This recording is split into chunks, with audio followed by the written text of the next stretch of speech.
Masinibulise bathandekayo nonke ngegama lenkosi uYesu. Amen. Amen. Praise the Lord. Esiqalayo, yes, masibethe.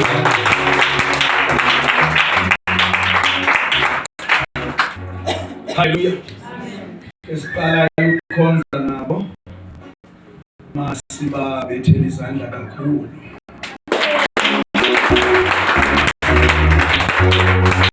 Hallelujah. Basive bezenkonzweni. Amen. Amen. Umuntu lendlela abayiyo esenkonzweni angayitshintshi apha phakathi kwethu. Kube njengalendlela ohlela ukuba yiyo noba uphi. Akhulukazi kube lendlela yiyo awiyiyo noThixo. Iza ukuncedisa lonto. Malibonke igama lenkosi. Amen. Siyambulela kakhulu ke uThixo bathandayo.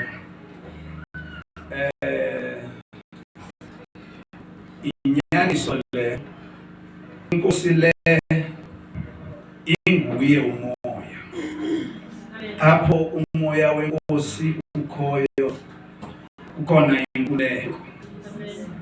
Amen. Siyabonga kuThixo kusibeka endaweni ebanzi. Amen. Apho kulula ukumkhonza khona. Amen. Praise the Lord. Yeah, ndiyavuya mna xa ndibona ndisiva futhi inkululeko ekhonzeni uYesu. Amen. So mazukiswe ke bathandekayo.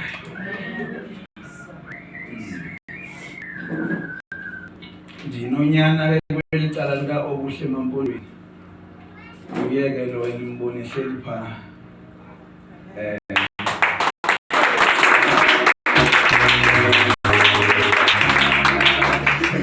Ndizama ukunikhulula ningabe nifanisa. Malibonke amankosi. Hallelujah. Hallelujah. Amen. Siyavuya ukukhonza nawe bhuti. Amen. Utheke Obuhle indoda engenashumi landaba. Ndiyayibona ngondibulisa ibe bantu bandiyibulisana. Amen. Bathandekayo, ngeba ndiyayicula kodwa kunala ngoma ethi I'm saved, sanctified and filled with the Holy Ghost. That's what the Lord has done for me. Hallelujah. Sibonga ukusindiswa. Amen. Yeah, sibonga ukusindiswa. Mandingatsalisi kakhulu. Nami ngixakekile wena. Amen. Nami ngixakekile.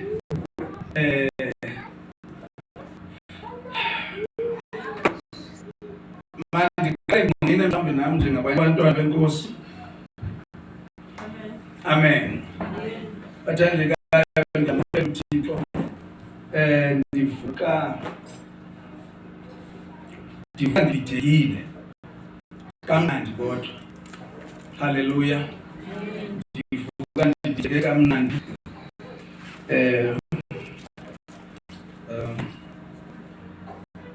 Okay, mandiyitsho le nto uba ndiyabulela ukudlalelwa ngobuhle namhlanje.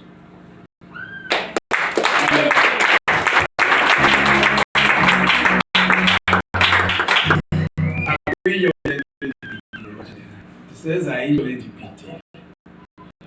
Hallelujah.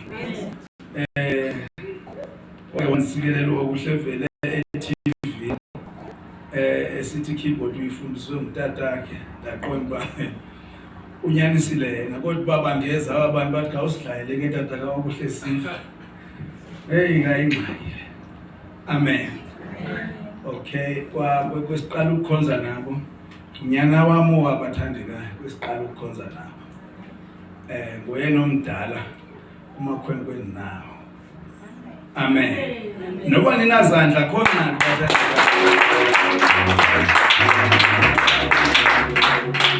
nawo siphiwe ezulu ngalokho khona kaloku asiphiwanga yonke into. Abantu baphuma ezulwini bengenazo izandla. Ile nto bengamdumisa uThixo ngazo ngoba zange baziphiwe. Asizothini ke. Bathandekayo mandingene kule ndawo. ndikhuphe inqaba abakwazi ukutolika banditolikele. Haleluya.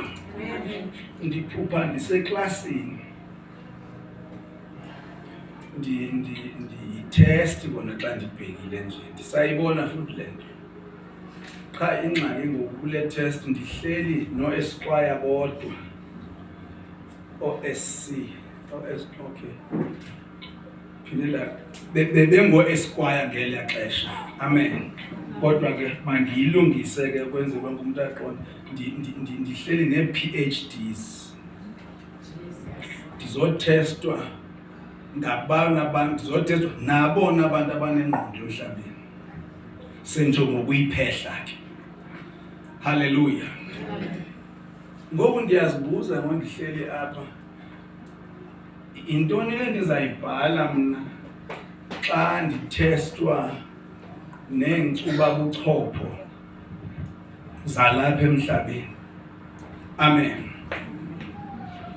Ndizothestwa noogqirha kwifilosofi.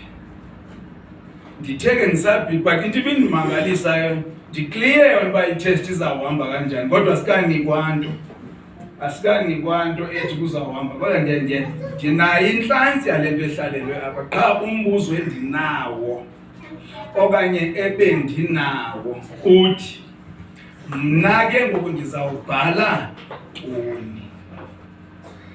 Haleluya. Kuvele kwavela izandla ezimbini, izandla kuphela zezapha kum, zafike zathi njengoba ndenza kumiki. The xa sigqiba ukwenza kanje ndave ndayazi yonke le nto abayaziyo abantu abahlelayo. Haleluya. Andiyazi ithetha ukuthini yonke.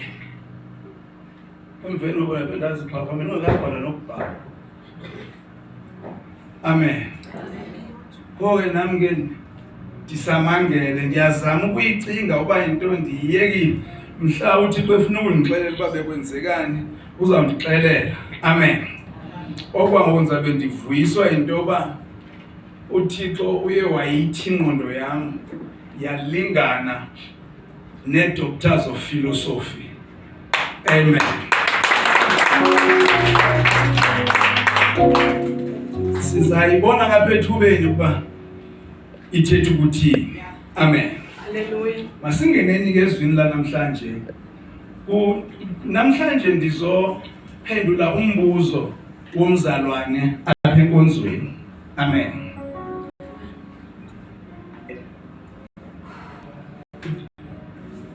Ndiyacinga mhlawumbi ngo-2 weeks ago okanye kodwa ke ago masimfake njengaloo nto ndawumphendula ndanibalisela ngayo i-last Sunday bakunombuzo obunje ndawuphendula ngolu hlobo. But lo umbuzo uye wabaluleka kakhulu xa lo mzalwane ndibuza. Ndathi kuye, hayi, umzulu lo mbuzo ndibuza wona ndicela ukuba ndivele ndikuthathele i-hour ukuphendula. And xa ndikuphendula ndicela ungaphenduli wedwa, ndicela ukuphendula ibandla lonke, ngoba mhlawumbi nasebandleni ukhona lo ndiwuve unamandla, ndiwuve ubalulekile. Amen. Kwaye ndamnika nje iklu ukwenzela uba angasale sehambe kumnyameni umphelo. Haleluya. Uthi ke lo mbuzo walo mzalwane njengoba uthi ke ngoba make ndilungise loo ndawo foni, ndiyathanda mna uba umuntu umbuze into eshumayela xa kuthi. Amen. Akekho umuntu onokwazi ukuphendula ncam into ibishunyayelwa ngaphandle kwalo ubummamele. Andinguye ke mna mfundisi othi bendikumoya. Haleluya. Andinguye la mfundisi othi hayi bendikumoya bekuthetha uThixo apha. Ndiyazi into mzalwane bendikumoya. Umoya uyithathi akayithathi ingqondo yethu. Amen. So sokubalekile ningosapho ukuzabuzana ngoba kuyandilola. Amen. Alright. Uthi ke umbuzo, ingaba umthetho umthetho siyawuyeka ngokupheleleyo. Andithi uyeva nje basishumayela ukuba ingasinengxaki yomthetho. Ucela nje amen. Amen. Uthi ingaba siyawuyeka ke ngokumthetho ngokupheleleyo.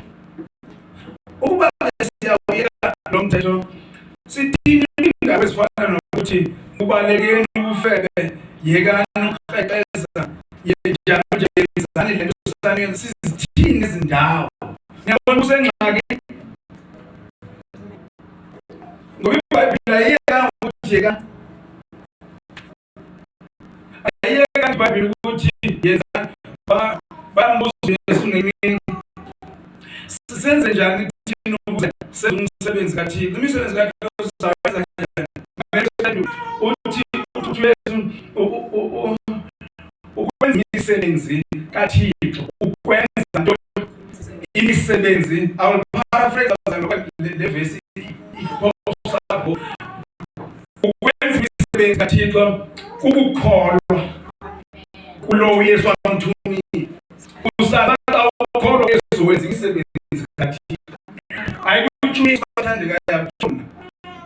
Ufuna ukwenza imisebenzi kaThixo, kholwa kulo amthumile. Ngobona umsebenzi nawo icace ukuthi uYesu ona umsebenzi sinawo ukuthini bathandekani ukukholwa na umsebenzi ukukholwa. Ndiyayiqonda inzulu bathandekani kodwa umsebenzi wabakholwayo ukuthi ukukholwa ayokwenza into ethile nokungenzi into ethile. Ukukholwa ukuthi ukukholwa ngesilungu is entrusting your life to the care of another. Amen.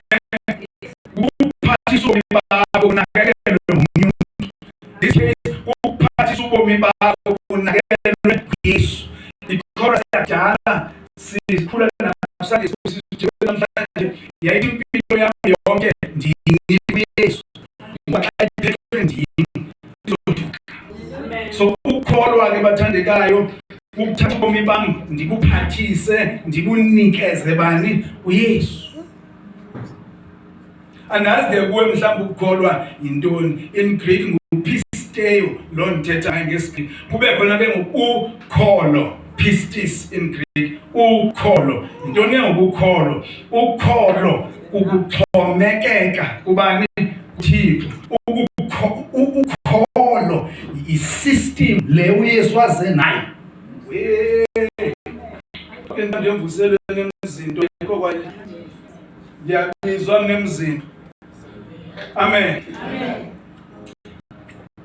Hallelujah. Amen. Kodwa kandikho kulo point uthi lo mzalwane sithini ke ngoku siya akusobantu kufanele siyenze masifake into ethi ngokusemthethweni. Amen. Yeah. So kungathi xa sishumayela igrace, kungathi xa sishumayela ubabalo thina bonkwena sishumayela into week. Amen. Kungathi sishumayela uba abazana ke ngokuba ngona yenza into oyifunayo ngoba ukanti kwanto ngobaba. Okay. Before ngene ekuphenduleni andinike into ngoba ubabalo okanye umusa okanye ububele bukaThixo okanye ukulunga kukaThixo kusesandleni salomuntu obenzayo. Uyabona ukubamba lento kahle uzohlanya njengami. Igrace isesandleni salowo onikeza ngayo.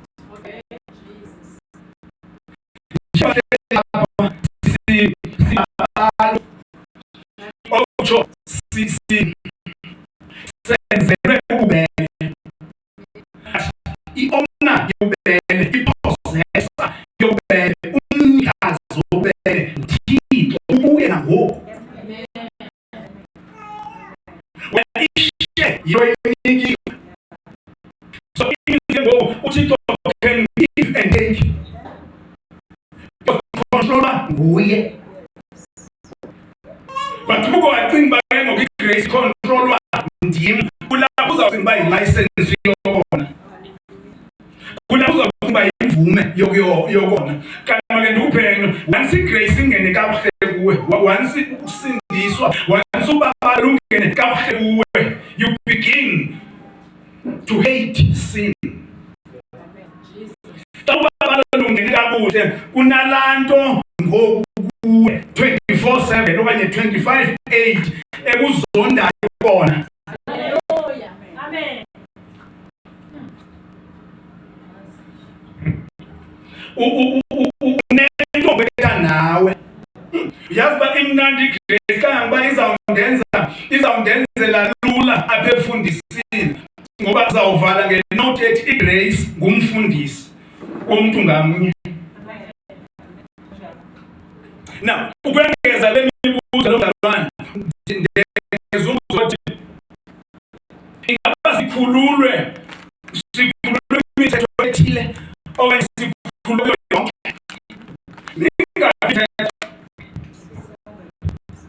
And 13 imithetho i-613 ayikho 10. Imithetho sibela inikwa i-613. Ngoba sikhululwe kwethile imithetho or sikhululwe emthethweni as a whole.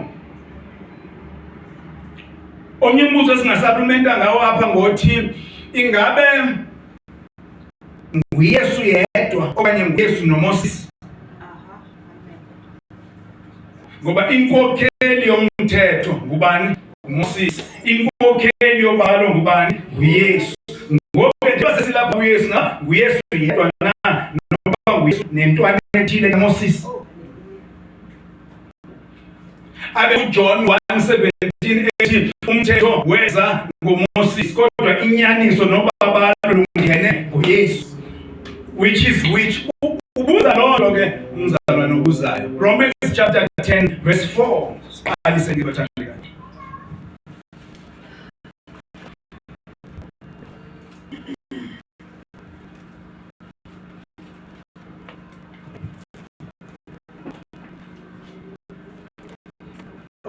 Amen.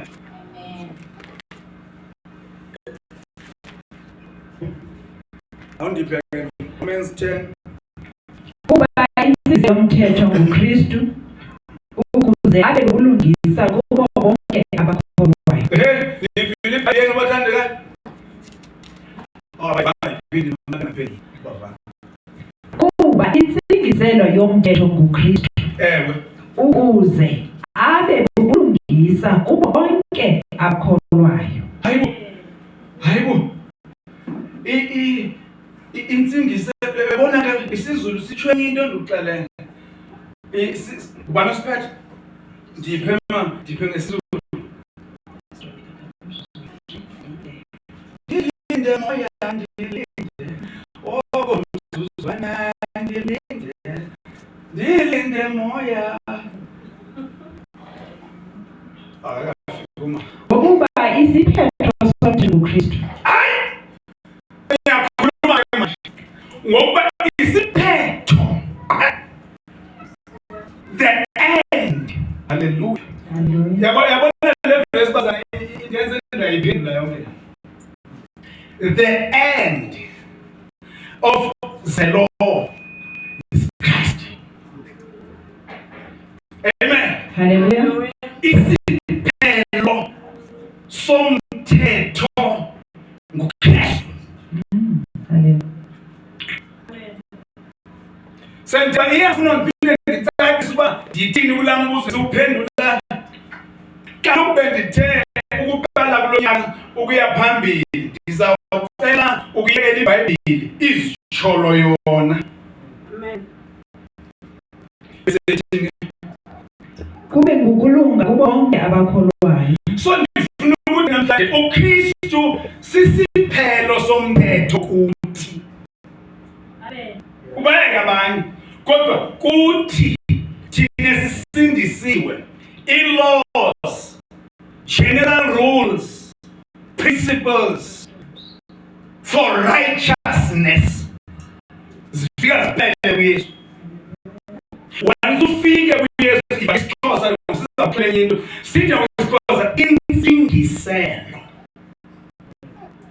That is, the meaning of the law is Christ. Umthetho ubusingisele kuKristu. Umthetho ubusikhomba kuKristu. Then xa udibana nebhodi ngaphayanga kumasonzane isithi 4 kilometers to Groote Clinic, ibhodi uyishiya phaa direct to Groote Clinic. Amen. Because intsingiselo yala bhodi bekuyiGroote. Xa sowufikile eGroote eClinic awusena xesha lebhodi bikusakhona. Liphelelwe mangithi ngoku ibhodi iwugqibile umsebenzi wayo. But sisebandleni angene umuntu esindiswa kuthiwe akukho nto uzawuyenza, kholwa ukuze usindiswe. Nyana abantu ubabone bevula inhliziyo zabo uYesu engena ngoba kuthiwa benzelwe yonke into. Ndithi sitashumela njengoba sizawutsho izinto ngenani uYesu unenzele yonke into. Amen. Akho nto ekufuneka uyenze, inye into mawuyenze kholwa, that is zinikele kubani? kuYesu. But lilonke sithike ngoku kwabantu ufile. Haleluya. Noba umbhali wayithi Jerusalem kodwa masike sithi Yesu, sithi imizamo yami iyawuphela ndafika kuwe. Glory to God. So irresili that ukusunduzana uzabalaza, amen, kuyaphela xa ufika kuYesu. Akunandaba noba kwenzekani, but ukuzenzela kuyaphela xa ufika kubani? kuYesu. Ngoba wenzelwe. Khona sisonjolo kamnandi othi ngenzelwe isimanga ngiyibonga inkosi. Hallelujah. Hallelujah. Hallelujah. Now, umthetho ke into ubuthetha ngayo nento ubusikhomba kuyo ngubani? uKristu. Asofike kuKristu nguye plus nothing. Engena ke amakholwa angene bangene kuthiwa emvuselelweni kusindiswe okanye ebhatini okanye emngcwabeni, kusindiswe inqwaba, siphume siqhwaba izandla ngabantu abaxelelwa bakhululekile ke ngoku bafika apho bezawenzelwa khona. Xa ifike ecaweni ngecawe yena lo ebeshumayela phaa afika itshintshe ngokuba athi yabona ke ngoku uzuhlala le nto yiyo, uzuncede ngokufunda iBhayibhile every day, ungalenzi iphutha, unandaze everyday, unikele ecaweni, uzilula ubukele enkonzweni. Abantu benza izinto izawuhlala injalo loo nto kuwe. Make bathi nyina abantu abasindiswe nyani wathi uqala kwezo zinto angabi njalo le nto ibinjalo ngokusindiswa. Ngoba umthetho ingozi xa sowusindisiwe. Amen. Yeah. Ubona siphakelele sisindisiwe, niyayazi neditsho yazi indoda. Nibona siphakelele nje ngumthetho.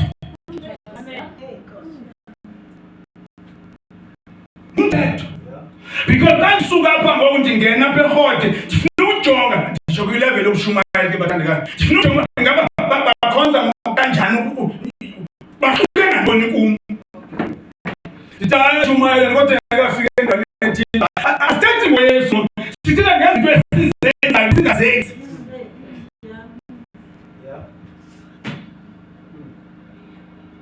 So ndifuna nilibazise bedithetha into ezingathethi. So xa ufika kuKristu ufike esiphelweni somthetho. Masihambeni.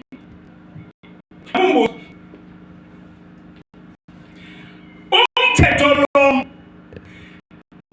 ingakuyinto yonke okanye apha emthethweni yephi sathatha umthetho ona kule nkonzo senza kanje kule nkonzo abenziwa kanje kule bazalwane bebumbane basithi kule nkonzo siyakholwa ukuthi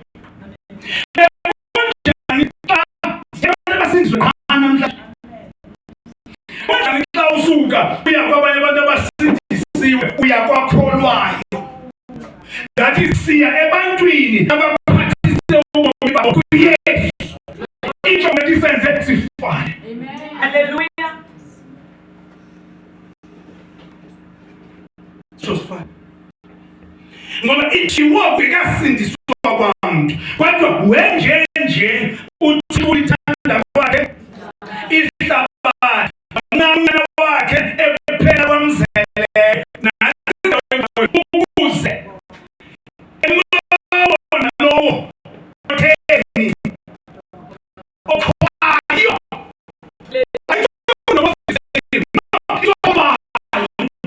akakuphi kodwa benobomunapakade. Because abantu abakuYesu ngabantu abakholwayo. So into unique abafana nabahluke ngayo kwabanye abantu bona bayakholwa ubomi babo abukho ukubo bukuYesu ize ngokubo unobomi bukaYesu.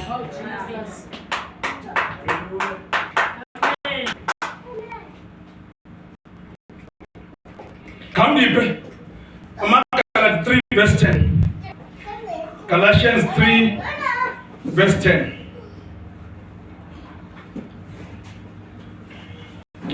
Kuba bonke abangabasemisebenzini yomthetho baphantsi kwesiqalekiso. Kuba kubhaliwe wathiwa baqalekisiwe bonke abangahlaliyo ezintweni zonke ezibekiweyo encwadini yomthetho ukuba bazenze. Hallelujah. Amen. Bengicela amen. Amen. Hallelujah. Amen. Sifuna silungise lento namhlanje siqhuleze uba sakwazi ukuba ngamathule. Kemba noke singamanxele. Sinxele kodwa sibe sinxela yona. Amen. For it is written, cursed is everyone who does not abide by all things. Not some. Ubalekisiwe itsho utheni mama kaloku ndasilunga ndithi. Itsho umasisixhosa. Kuba bonke abangabasemisebenzini yomthetho baphantsi kwesiqalekiso. Kuba kubhaliwe wathiwa baqalekisiwe bonke abangahlaliyo ezintweni zonke.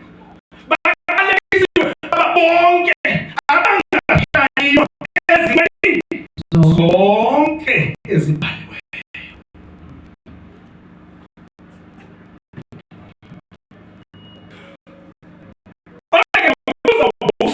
Ebostela mna endixobayo. Njena amen. Ade yabona baxobayo baxobeni kodwa nayo yeba.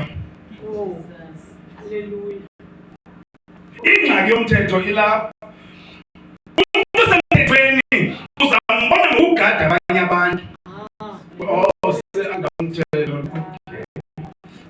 Eyakhe inkonzo ukugadana ungcono ngantoni na kwabanye. IBhayibhile isithini yona? Ithi iBhayibhile uqalisa umuntu ongahlaliyo ngazo izinto zonke ezibhaliwe emthethweni ngoba azothi komnye hayi mina andinqweni kwamakhelwane ndithini andinqweni kwamakhelwane andinabo abanye othixo. Alright, usabaze hayi 3 ku-610 mhlase ngo-610. Oh.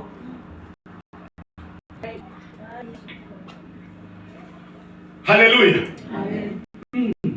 Umuntu mayifika ebilili umkhonzi kaSomandla ethi kule nkonzo wena xa ucinga bathi kule nkonzo hayi maka ngeke ngoba sinikwe inkonzo yoxolelaniso. Glory. Sisi-ambassadors, singamanxusa enkonzo yoxolelaniso. Ithi iBhayibheli First Corinthians chapter 3 ithi thina singabalungiseleli. Amen. Sizi-ministers ze-new covenant. Ungacimba xa isintu kule nkonzo uthetha umnqophiso omtsha naye uthi esisine alaba ngezinye xa ukhomba le xa ithi kule nkonzo utsho yakhe kule nkonzo asenze into umuntu wale nkonzo umbona ngale nale uvela ubona so disqualified wena uvela le nkonzo. Oh Jesus. Hallelujah. Njamazi nobona inhlahla wathela straight ba wena awunguye wale nkonzo. Ngathi mabutshwa inkonzo kaKristu hayi kuthi inkonzo le group yabantu abakhonza apha. Bazalwane ulumkeleni into na umthetho ngoba uba awenzanga funeka sokuthi ubambile ibambe yo 613. Bathi ke abanye mhlawumbe zaphinde ndiyibona pha nosho bathi ke kwabanye hayi ngibesibuza umbuzo ingaba umthetho lo siwuthatha wonke okanye sithatha iphathi yawo because abantu abasindisiwe bathathe bawuchithile ceremonial law bayichithe civil law babasane the 10 commandments. Abantu basindisiwe babasane imithetho elishumi. Basazuyenza into yasebuhlaleni asisazuyenza into yomnqula ngoba singama thina silapha kwi-10 commandments thina. Yo imani bathi thina siphi silapha kwimithetho elishumi. Jonga abantu abasindiswe baba namaqhinga kanjani babesethi okay kwalapha kule 10 i-9 ngoba thina sikhonza ngecawe hayi ngomgqibelo singomasabatha thina kubani ngokuthi mabaphungule tabedibana nomsabatha phaya ihagu kanti nabaphungulile ngubani othe makuphungulwe ngoba kaloku ithe yigcine yonke into ebhalwe pha. Uba ke sowuthi uyawela ne-10 commandments benzela abantu abasindisweyo bajike mabakhonze ngomgqibelo mayingabikho elahlwayo noma ungayicikozela uyithini.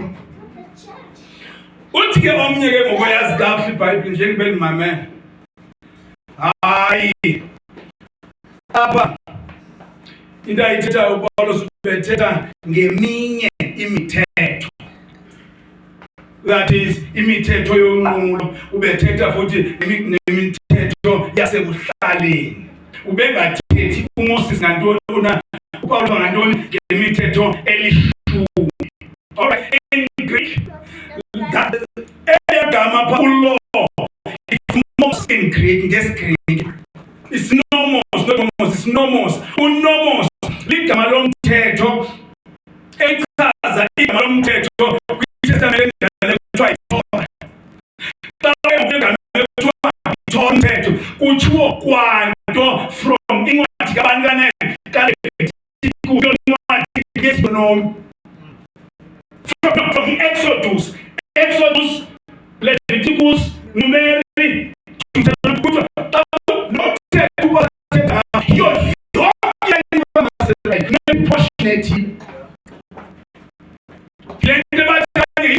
that is indicated in 10 commandments.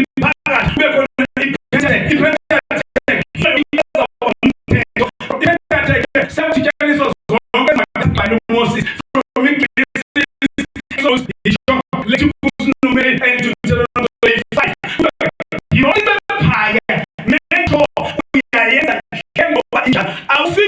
ususeminye ube sowuthatha Exodus 20 imithetho elishumi uwele nayo naxa wena uthi ithi oyi-1 uwele ne-9.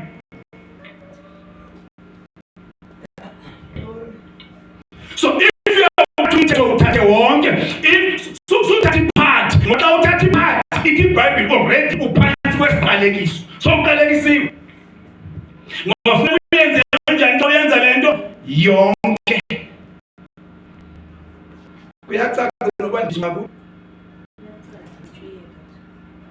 Okay.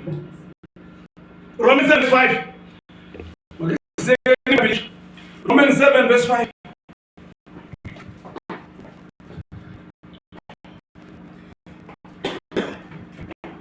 Kuba oko besikwinyama ukuthabatheka zizono okube kuxhokonxwa ngawo umthetho kwakusebenza emalungwini ethu ekuxakatha isiqhamo esisa ekufeni. Hallelujah. While we were in the flesh, the sinful passions which were aroused by law have no point. Umthetho uvusa isono. Amen. Abona abanye. Umthetho uvusa isono. Sibe na. So zosindise ugesono awugesono uthi uya kumshumela wakho endisenxa ndiyehlule ndawo athi zamazana serious ayawasekani ukodi awukodi. Amen.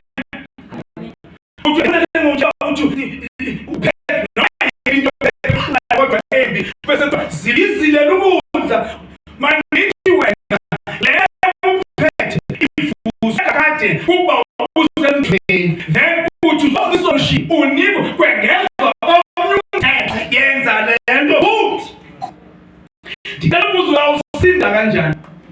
Usinde uyawuhlawula ikhoboka ke nasenkonzweni zilukudla pray harder. Amen. Nawe ingxaki yakho fellowship hlanganyela nabaza isono asinandaba noba ungahlanganyela kangakanani xa usemthethweni ngoba i-generator umthetho ilokhu iduma once wayidumisa wayithi siyavuka isono. Hallelujah. Amen. Hallelujah. So ingozi ke umthetho ngoba umthetho uvusa isono. Kahle ungapasi nje andisho wena nje nozonimamela. Kahle ngaphumeleli nje into yakho yokukholwa, kahle ngaphumeleli nje kunalo mthetho ugcinileyo. Mhlawumbe ukhanje lo ukuthandaza ngo3 ekuseni manje ukholwa. Bathula bakade ubuze ukuthandaza igasi yakho nginqamla umthetho hayi ukuthandaza. Amen. Siyabuya bathandekayo kube nensuku anizophoxeka khona uba niphoxekela bese nendithini kube nensuku ezimiswayo zokuzila ukudla. Uthi uphuma nje sowunexhala evekezayo luyezo lusuku. Uthi uphuma sowunexhala enye luyezo lusuku. And uba ubhaqiwe ngabo khonza nabo ubambe igwinya bayabuza uba usabona belinga ngenhloko omntwana. Then uma usekuyiwa emalanga kuyokhonzwa kukhona aba baboniwe besidla nine ningadlanga ngeke nifumane kwazi ngalo mini ngoba bekuxelelwa bebesidla. Bonisa umdlalo womthetho. Amen. Ngake ndabona indawo mina kule ndawo xa kufakazwa ndiyaziva nje into nizithetha niyadlala nini pha xa kufakazwa kufuneka uyibongile inkonzo yenhlambuluko. Uba uchonga uba ndibulela inhlambuluko ngoba nje inkonzo yenhlambuluko uzawucorrectwa. Dasuma nange yimi ndangatsho wasuma utata umongameli wabafana bamchoka mnandi kodwa ke nikhohlwe ukudlula kule nto uyawumthetho uyavuma uba sichoka mnandi ezinto sizichoyo zenziwe nguYesu khale ngoku siweqile umthetho.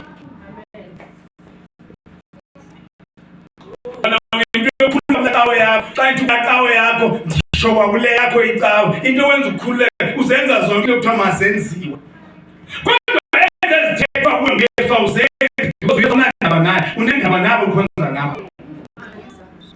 Glory be to Jesus. Romans 6:14. Okay. 7:8. Romans 7:8. Yes, Romans 7:8. Okay, start up 7. Abazali bayafuma. Isono ke sizuze ithuba ngawo umthetho. Sasebenza ngaphakathi kwami yonke inkanuko. Uvile kuba kungekho mthetho isono sifika. Yamnandi gospel endishumayelayo kodwa kuzoba khona bathi hayi idlashumayela ngayo lo mfo ukhutha ba makoniwe ngoba abazana babathe ngantoni abazana bathi basecurity gate ubathi ngantoni abazalwana besingeniswe ngantoni singeniswe ngoba abantu sesiyawuthenga xa singeniswe ngoba abantu siphinde siyogada ngompe ulithemba nakwecawe xa uyigcina imithetho yasecaweni uthandaziswa noba sobheka ngoba uyilemanzi. Alright, nivile uba ingxaki isono sifumana ithuba ngantoni na ngumthetho. Ubufuna ukunika isono ithuba misa umthetho.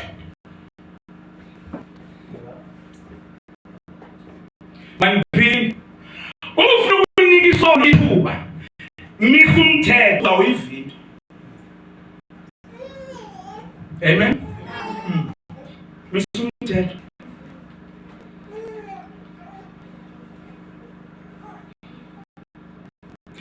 Impilo yomzalwane ayikho ngomthetho, ayikho ngokugcina umthetho.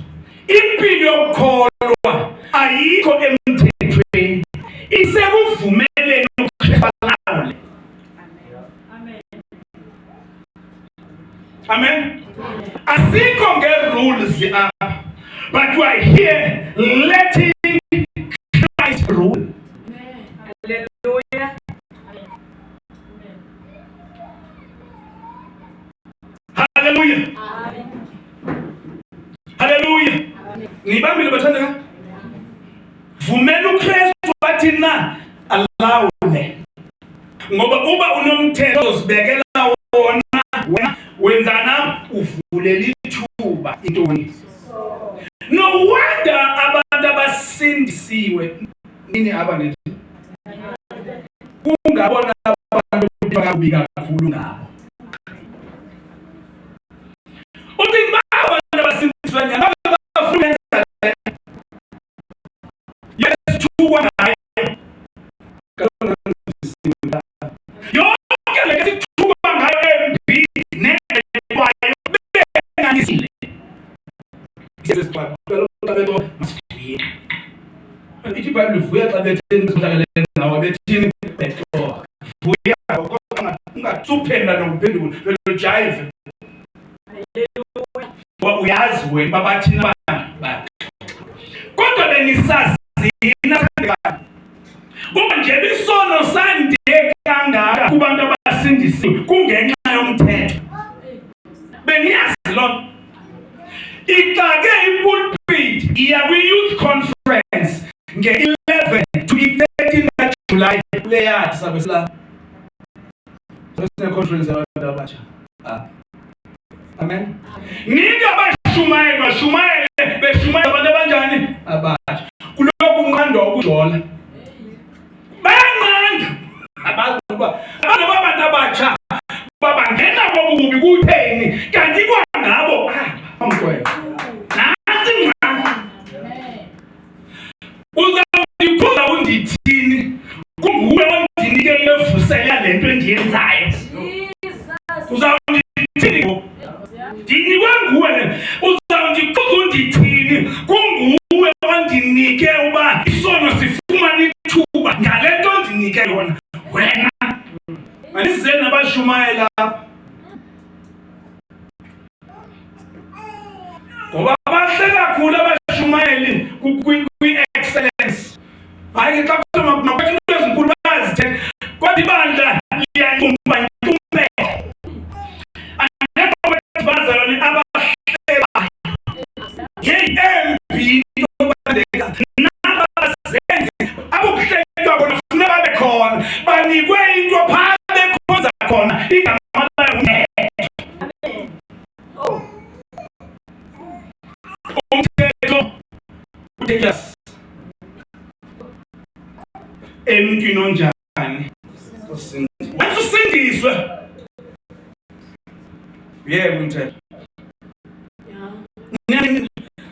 ndiyayiqonda fanele uyithanda nzima le nto ndithetha nabazoyimamela bona usengaleni ndihambe kakuhle bendiya ungayanga kakuhle ukhululekile ngoqala ndibuhamba kakuhle ngoba wena manje ndikubonisa uba uhambe futhi wena ithi amen wena njobe ithi amen ithi yo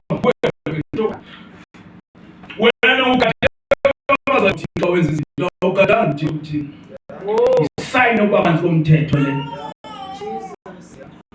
kanti nobuphi nawenzani awunakawukhanga umzalwane uthi glory because awukhathizanga ngabaza awuphansi komthetho. Ukungabikho phansi komthetho kwakhona kuba ngoba xa uzama ukuba umthetho uzamnyaniseke emthethweni uzawuhluleka. Haleluya. Umthetho injongo yayo kukubonisa weak wena. Umthetho injongo yayo kukubonisa uba yikho indaba yakho wena.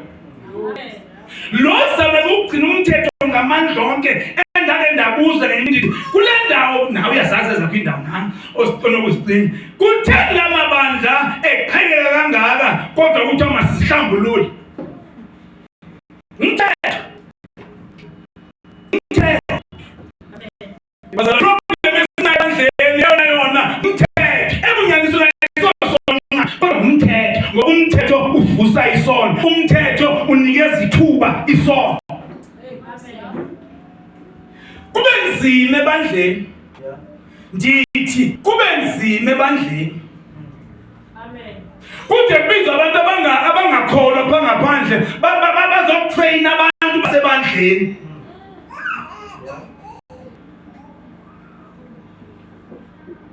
Uthi into levuse le commission egade amabandla nezenkolo bakwenzekani ngumthetho.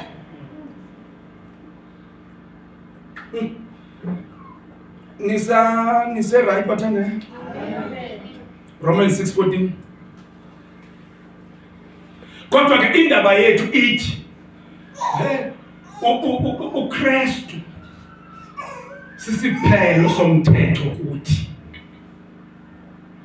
Yes. Kuba isono asikuniphatha ngabukhosi. Hayibo. Kuba aniphansi komthetho. Niphansi kobabalo. Nikhona bathandeka? Ubufuna ukuba free esonweni, hlaleli babalweni. Ngoba mhlawumbe le into abantu mhlawumbe abaliqondi nyani ubabalo luba into powerful kanjani. And bayamthanda uPaulos abashumayela umntwana bayamthanda uPaulos but abamqondi ba uthina uPaulos xa ethi ndiyilento endiyo ngenxa yobabalo. And wonke umuntu uyangqina akekho umuntu powerful futhi akabikho nangokubathandekayo umuntu powerful njengoPaulos. Amen. Ayikabikho i-product eproducwe nguYesu ebonisa lento kuthiwa ngumKristu ukudlula uPaulos. Ayikabikho. Ufuna ukubona umzalwane yintoni, umzalwane yinto enjani, funda uPaulos. Ayibadelanga abanye. Hayi. Ithi into ndiyilento endiyo. Ngenxa yobabalo. Athithina ke ngoko. Ewe. Bayambhalela kweli abantu yaphendula. Sithini ke? Sihlale ngokusonweni. Ukuzubabalo bande uthi nakanye uthina kanye. Engimadoda uPaul sakasabuya kazoba ngupastor kule nkonzo. Amen.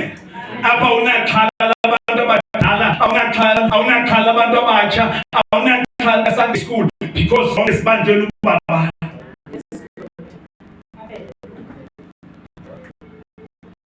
Baphinde ndivanga bayiVile liva. Kuba isonga asikunipha ngaphosi. Kuba iphansi thetho. Iphansi kwa.